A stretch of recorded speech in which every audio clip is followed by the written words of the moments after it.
মা বাবা এখানে পাঠিয়েছে পড়াশোনা করার জন্যে। মন দিয়ে পড়াশোনা করবে, তা না করে এসেছো প্রেমপত্র লিখতে। এটা তো প্রেম মজা মাস্তির জায়গা না। This is only studying place. Mitu চুপ করে দাঁড়িয়ে রইল, দৃষ্টি তার নিচের দিকে। রিহান আবার বলল, কখনো যেন এসব আর না দেখি। বড় ভাই আমরা, বড় ভাইয়ের চোখে দেখবে। এসব উঠতি বয়সী আবেগ এবং দিবাস্বপ্ন দেখা বন্ধ করে পড়াশোনায় ভালো মতন মনোনিবেশ করো, কাজে আসবে। বোঝাতে পেরেছি? এতক্ষণে নেতিয়ে রাখা চোখ জোড়া মিতু এবার রিহানের মুখপানে নিবদ্ধ করলো। অচেতন মনে হুট করে মুখ দিয়ে একটা প্রশ্ন বেরিয়ে এলো তার। আপনার কি গার্লফ্রেন্ড আছে ভাইয়া?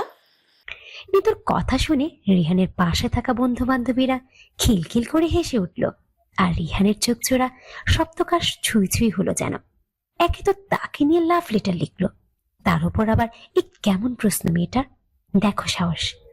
রিহান মনে মনে নিজেকে ধাতস্থ করে নিল। স্বাভাবিক ভঙ্গিমায় বলার চেষ্টা করলো, আমার গার্লফ্রেন্ড থাকুক বা না থাকুক তা তোমার জেনে বিশেষ কোনো লাভ নেই। এতক্ষণ যা বলেছি তা মনে রাখলেই হবে। লাভ লোকসান পরে ভাবা যাবে, তবে আমাকে আগে এই উত্তরটা দিন প্লিজ ভাইয়া। রিহান এবার কপালের অংশ সামান্য কুঁচকাল। তার চোখ মুখে এবার ঢের বিরক্ত স্পষ্ট। আর কথা বাড়ানোর ইচ্ছে নেই তার। দায়সারা ভঙ্গিতে পড়ল, অ্যাভয়েড দ্যাট টপিক। আর এই তোমার চিঠি। বলিনি তোর হাতে চিঠিটা গুজে দিয়ে লম্বা লম্বা পা ফেলে নিদিকে পাশ কেটে মুহূর্তে চলে গেল। আর পেছন পেছন তার ফ্রেন্ডরাও। মিতু এবার তার হাতে থাকা চিঠিটার দিকে এক পলক তাকালো। লেখা, বিশ্বাস করেন রিহান ভাইয়া, আমি আপনার প্রেমে পড়ে গিয়েছি, অদ্ভুত রকমের প্রেমে পড়ে গিয়েছি। যখন আপনাকে দেখি তখন হৃৎপিণ্ড চলার গতিতে বন্ধ হয়ে যায়, পা জড়িয়ে আসে, হাঁটতে পারি না, দম নিতে পারি না। এরকম কেন হয়ে যায় বলুন তো? কেন? আপনার মাঝে কি এমন নেশা আছে যা আমাকে বারবার আপনার দিকে টানে? পড়া শেষ হতে একটা দীর্ঘশ্বাস বেরিয়ে এলো নিতুর। চোখ জোড়া বসে আসতে চাইল, নিজেকে ধাতস্থ করলো আবার। আগেই মনে মনে ভেবে নিয়েছিল রেহান তার প্রপোজাল একসেপ্ট নাও করতে পারে, কারণ যার পেছনে তারই ক্লাসের ৫-১০টা মেয়ে তার ভালোবাসা পাবার জন্য উৎপেতে আছে, সেখানে তার মতন একটা মফস্বল থেকে আসা মেয়েকে ভালোবাসবে, এই যেন কল্পনা ছাড়া আর কিছুই না। আর চিঠিটা দিয়েছে নিজেকে নিজে মনের সাথে যুদ্ধ করে। ভাগ্যে বিশ্বাসী ছিল, যদি ভাগ্যে থাকলো হলেও হতে পারে, কিন্তু না, ভাগ্য বলে কোনো কথা নেই, তা আজ বরাবরই প্রমাণিত হলো। রিহান এবং তার ফ্রেন্ডস সহ সবাই ভার্সিটির ক্যাফে শপে এসে বসলো। রাদীপ বলল, কে কি খাবি বল এবার? কি খুশিতা খাওয়া বলল। যায়? স্যান্ডউইচ খাই, চল সবাই। রিহান এবার বলে উঠল, গাধা নাকি এই সান্ধ্যকালের হিম পরিবেশে শুধুমাত্র কয়েক কাপ কফি মানাবে? ইয়েস দোস, রাইট বলেছিস। চল সবাই কফি খাই।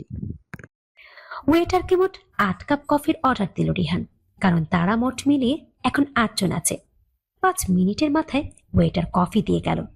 সবাই যে যারটা হাতিয়ে নিয়ে তৃপ্তিতে খাওয়া আরম্ভ করলো। খাওয়ার মাঝেই নিহিতা রিহানের দিকে তাকিয়ে বলে উঠল, আর কত মেয়ের এভাবে প্রপোজাল রিজেক্ট করবি? সাবা দায়সারা ভঙ্গি করে বলে, তবে যাই বলিস, আজকের মেয়েটার প্রপোজ করার স্টাইলটা না হেব্বি ছিল।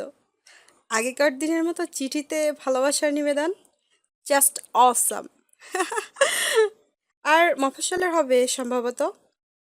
মিহিতা বলে, গেটআপে তো তাই বলে, কেমন নর্মাল ড্রেস পরেছে, পায়ে বুদ্ধ হয় ১০০-২০০ দামের চামড়া জুতো। হায় রে হিরো, শেষ পর্যন্ত তোর কপালে এটাও ছিল। রাদীপ সাবার মাথায় চারটি মেরে বলে উঠল, আমাদের কপালে তো তাও জুটে না। আমাদের ব্যাপারটা ভেবেছিস একবারও? ভার্সিটিতে আজ ৩ বছর পার করতেছি, একটা মেয়ে এসে একদিনও বলল না আপনাকে ভালোবাসি। কেমন কপাল নিয়ে ঘুরি। হায় রে, তোর ভাগ্য এত ভালো কেন দোস? তোর কপালে আল্লাহ কি দিয়ে বানাইছি কত? রাদীপের কথায় সবাই হো হো করে হেসে ওঠে। হাসির মাঝে রাহুল বলে, রিয়ানের কপালের সাথে তোর কপালটা ডলে নে, দেখবি আগামীকাল থেকে তোর সামনে হাড়ি হাড়ি প্রেমের প্রপোজাল এসে জমা হবে। রাহুলের কথা শুনে সবার আরো হাসি। রিহান সবাইকে ধমক দিল, অমনি সবাই চুপ হয়ে গেল। রিহান এবার চেয়ারে আলতো হেলান দিয়ে বসলো। বলল, তোরা কি শুরু করেছিস বলতো? প্রেম টেম ছাড়া আর কোনো টপিক নেই? প্রেমের টপিক বাদ দিয়ে অন্য টপিক নিয়ে কথা বল। রাহুল বলে, তুই শালা বেইমান, এত মেয়ে প্রপোজাল পিয়ে পিয়ে আমাদের কথা ভুলে গেছিস। ওদের মধ্যে থেকে আমাদের দে না একটা। রিহান হাসলো। বলল, নিয়ে যা, কেউ বারণ করেছে নাকি? তাছাড়া আমি তো ওসব মেয়েদের মধ্যে অনেককে ভালো মতন চিনিও না। হইছে, রাখ, দেওয়া লাগবে না। আচ্ছা, আজ আমরা চল সবাই মিলে এক জায়গায় একটু ঘুরে আসি। এমনিতে কয়দিন পড়ার চাপাতলে জাস্ট বোরিং, হালকা ফিল ফ্রি হয়ে আসি। রিহান অমনি ঘড়িতে তাকাতে তাকাতে বলল, সরি, তোরা গেলে যা, আমার যাওয়ার একদম ইচ্ছে নেই। আর মাত্র কয়দিন পর সেমিস্টার এক্সাম, আমার এখনও অনেক পড়া বাকি। সেমিস্টার শেষ হোক, তারপর মন খুলে ঘুরবো। তা এখন যাবি না? কি বললাম? আচ্ছা, যাওয়া লাগবে না, যা। রিহান বুঝলো রাহুল রাগ করে ফেলেছে। রিহান শুধালো, আরেকদিন ঘুরবো, দূরে কোথাও। এই পুরনো ঢাকা শহরে ঘুরতে ভাল লাগে না, আর বেরোলেই বিষাক্ত ধোঁয়া ছাড়া কিছুরই স্বাদ নিতে পারবি না। রাতিব রিহানের কথার সাথে তাল মিলিয়ে বলে উঠল, একদম ঠিক বলেছিস দোস্ত। এই হাদারাম এতবার শহর দেখলো, তাও মন ভরল না। আমারও ভাল লাগে না, আমিও ঘুরবো না। আমিও এখন বাসায় চলে যাব। রাতিবের পরপর সব বন্ধুরাও একই কথা বলে উঠল, শুধু রাহুল ছাড়া। বেচারি রাহুলের মুখটা নিরস হয়ে গেল। ফোন বাজছে নিতুর। নিতু ওয়াশরুম থেকে বেরিয়ে টেবিলের ওপর থেকে ফোনটা হাতে তুলে নেয়। স্ক্রিনে তাকিয়ে দেখে বান্ধবী তোহা কল করেছে। নিতু কল রিসিভ করে। হ্যালো নিতু, তোর হিরো তোর প্রপোজাল অ্যাকসেপ্ট করেছে রে। নিতু নিশ্চুপ। এই একটা বান্ধবী যে নিতুর সব জানে। তোহার সাথে স্কুল কলেজ পেরিয়ে শহরে এসেও নিতুর ফোন আলাপে প্রতিনিয়ত যোগাযোগ চলছে। তোহা ঢাকায় অ্যাডমিশন নিতে পারেনি, তার ফ্যামিলি চেয়েছে সে ন্যাশনালে পড়তে। এখন সে তাদের জেলার কলেজেই পড়ালেখা করছে, আর নিতু ঢাকা ইউনিভার্সিটিতে। কারণ ঢাকা ইউনিভার্সিটিতে পড়া নিতুর আগ থেকেই ড্রিম ছিল। নিতু যে আজ রিহানকে প্রপোজ করবে তা তোহা জানে, তাই কল করেছে। কিন্তু এই মুহূর্তে তোহাকে দেওয়ার মতো নিতুর কথার ভান্ডারে কোনো উত্তর নেই। নিতু কল কেটে দিল। আবার তোহার কল বেঁচে উঠল। নিতু রিসিভ করলো না। কল বাজা শেষ হলে তোহা একটা মেসেজ পাঠালো। কি হয়েছে নিতু, কল রিসিভ করছিস না কেন? মেসেজের উত্তর দিল না নিতু। নিতুর কথা বলতে ইচ্ছে করছে না কারো সাথে এখন, শুধু একটু কাঁদতে ইচ্ছে করছে। কাঁদতে পারলে যেন বুকটা একটু হালকা হতো। বুকটা প্রচন্ড ভারী, প্রচন্ড।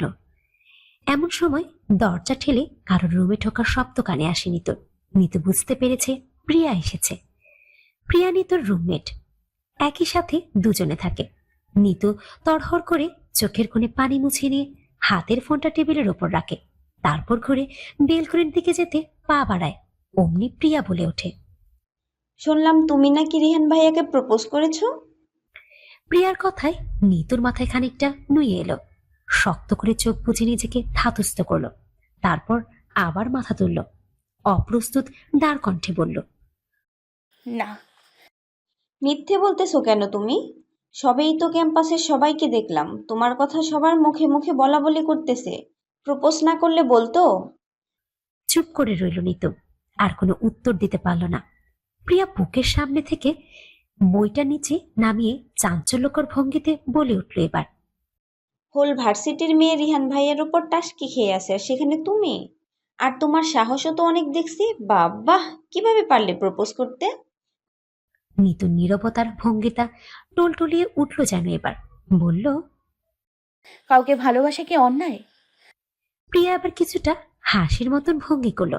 টেবিলের দিকে এগিয়ে যেয়ে হাতের বইটা টেবিলের ওপর রাখতে রাখতে বলল নিতুকে, ভালোবাসলে যে তাকে চোখ বন্ধ করে পাওয়া যাবে এমন না। তার স্ট্যাটাসের সাথে, চলাফেরার সাথে, ভাবভঙ্গির সাথে নিজেকে মানাবে কিনা ভাবতে হবে। বাই দ্য ওয়ে, তোমাকে আবার ইন্ডিকেট করে বলছি না। পৃথিবীতে তো অনেক রকমেরই মানুষ আছে, সবার সাথে তো সবার মিলে না, তাই না? বলে প্রিয়া বাথরুমে ঢুকে গেল। নিতু বুঝলো প্রিয়া যে তাকে এখন অপমান করলো। এরকম প্রায়ই করে প্রিয়া। নিতু জামা পরলে বলে